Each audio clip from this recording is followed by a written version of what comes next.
நம்ம இந்த வீடியோவில் என்ன பார்க்க போகிறோம் அப்படின்னா, அஜித், த்ரிஷா இணைஞ்சு நடித்த படங்களில் ஒரே ஒரு ரகசியம் இருக்குது. அது என்னென்னு பார்த்துடலாம் வாங்க. அஜித், த்ரிஷா முதல்ல சேர்ந்து நடித்த படம் ஜி 2005ஆம் ஆண்டு வெளியானது. இந்தி சாமி இயக்கியிருந்த த்ரிஷா பள்ளி மாணவியாகவும், அஜித் வந்து ஸ்கூல் ஸ்டூடெண்ட்டாகவும் வருவார்.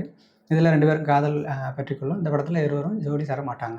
அப்படியே 2007ஆம் ஆண்டு வெளியான கிரீடம் படத்துக்கு வந்தோம் அப்படின்னா, அஜித், த்ரிஷா ஜோடி கொடுத்து பெருசும் பேசப்பட்டது இந்த படத்தில் ஹீரோவுக்கு போலீஸ் வேலை இல்லை அப்படின்ன உடனே அவங்களுக்கு வந்து த்ரிஷா அஜித் இடையே திருமணம் நின்றுவிடும். அதுக்கப்புறம் வந்து போலீஸ் ஆயிடுவார். ஆனால் த்ரிஷாவுடன் சேர மாட்டார்.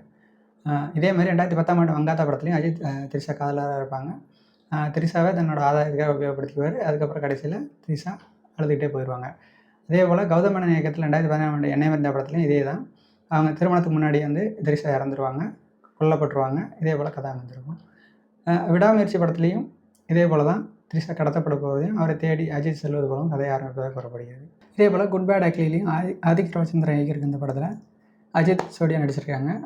இந்த படத்துலையும் இவங்க வந்து ஒன்று சேரா இல்லையாங்க தான் கதை. ஸோ இப்படி எல்லா படத்துலையுமே வந்து அஜித், த்ரிஷா வந்து இணைஞ்சாங்களா இல்லையா? இதுபோல் உங்களுக்கு வேறு ஏதாவது தெரிஞ்சுது அப்படின்னா கண்டிப்பாக கமெண்ட் செக்ஷனில் நீங்கள்